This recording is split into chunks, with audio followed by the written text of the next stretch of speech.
So now you have one bank, one financial institution that will fund your deal in this narrow gap, 3 to 5 times cash flow. Now you can eliminate 99% of your search. Now you're devoted to the 1% that you can buy. First of all, it's got to have free cash flow. That means it's got to be making money at some level. Okay? Some level. And so you're going to know, well, I find you want 9 times cash flow. Forget about it. You want 6 times cash flow. Man, maybe I can work him down and get him within 5. 20 times cash flow. You eliminate. You don't talk to him. I don't care how good the deal is. We're only focusing on things we can buy. Yeah, I was listening to the due diligence, but you first... Yeah, okay. All offers are subject to due diligence.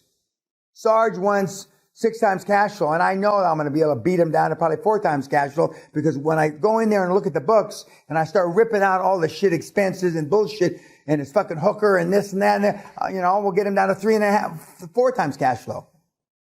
We got guys buying companies today for 2 times cash flow. And people tell me, I'm paying 22 times. What are you, a fucking idiot?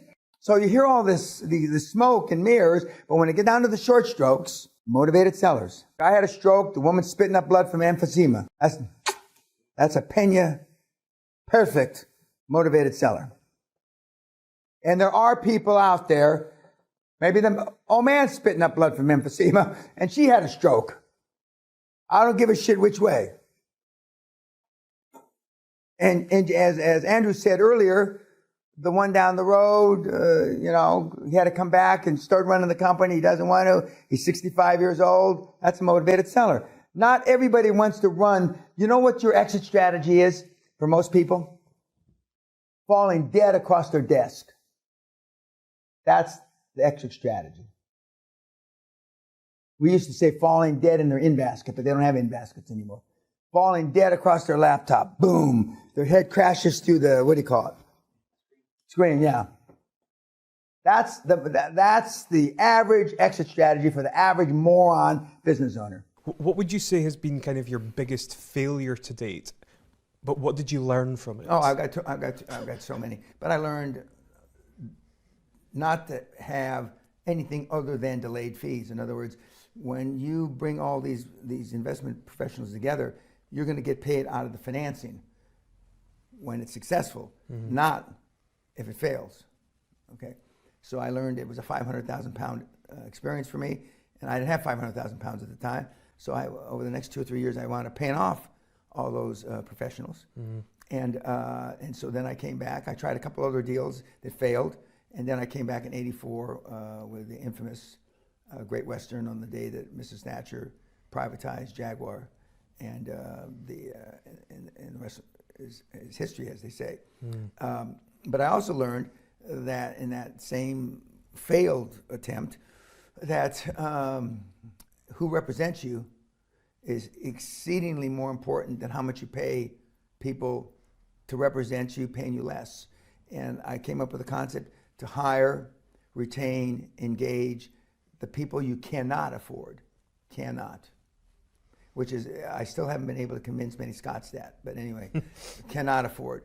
And that's why when I had Freshfields, and I said last night, the managing partner of Freshfields, a guy named Timothy Rotalick, back in the day would say, we represent the Queen of England, the Bank of England, the Church of England, and Dan Pena. Okay?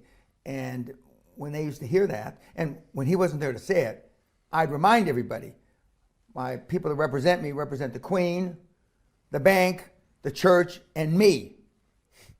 And that still works.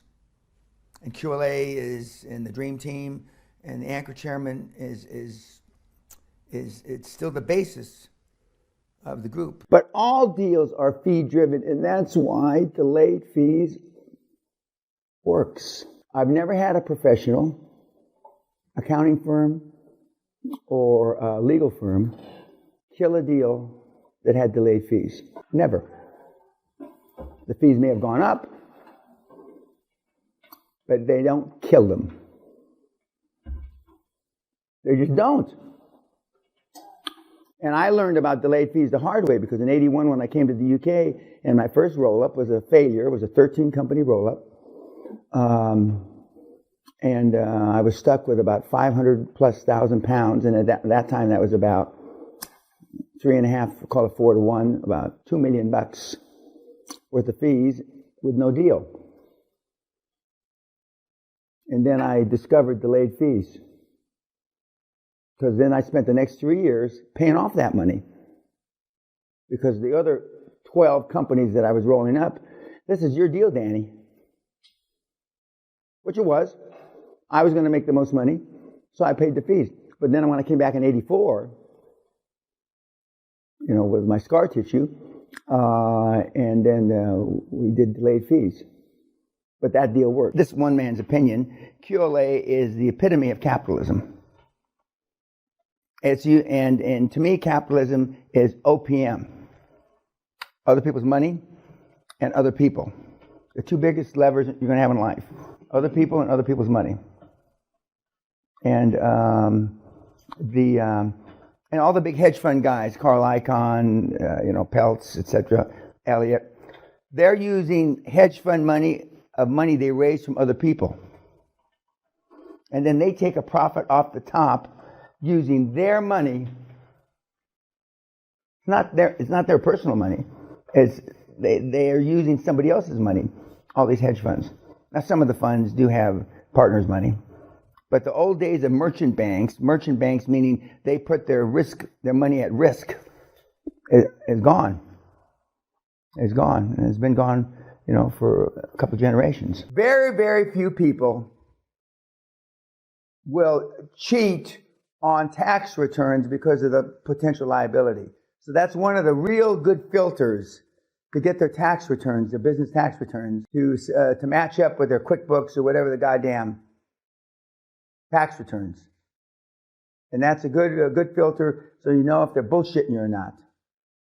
Now, some people, I haven't filed this year, I got an extension, but I mean, within a year, 2 years, up to 2 years from the time you're talking, they probably got filed tax returns. And if they don't, next. There's a reason why they haven't filed their tax returns. Just as when I see financials that are extended 19 months instead of 12 months, 30 months instead of, something's wrong, forget about it. It's not worth looking at. And one of the keys is I look at the footnotes, because all the lies are told in the footnotes of audited financials, the footnotes. And if a set of accounts, as they're called here, or financials have 309 footnotes, something's wrong. Something's wrong. So tax returns will give you a filter to ascertain whether it's worth pursuing or not. But again, it's finding the motivated sellers for companies once you go through the first acquisition or two. And like he said, he's got 14, he's got 4 LOIs, and this is a few weeks old. He's rolling, and then he wants to get 20 done this year. He's going to really have to hump to get 20 done this year. A total of 20.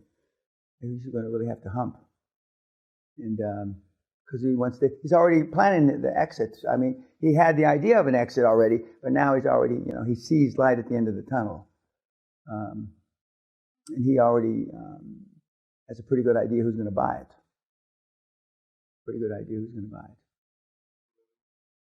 He's rolling up small medical outpatient centers, because they don't want to keep you in the hospital overnight. They want to, which is, none of them are easy, but it's easier than certainly what the hell he was doing before. But I know he wants to go back to that. He's got that in his data bank back there, because he didn't like the fact that he wasn't successful at that first big one. The dream team. If I hadn't had Governor Carey, I was going to find the money anyway. But if I had Governor Carey just put grease on on the road for me to get there quicker. But even he was how much? 135 million. Working capital. The working capital model has been around for forever. Forever. Overfinancing has been around forever. And there's nothing wrong with it. It's absolutely kosher, legal. Because working capital, the definition of working capital, it's an amorphous. You can't get as they say in Texas, you can't get a hold of it. You can't get a hold of it because it's just smoke. And they're not teaching it anyplace.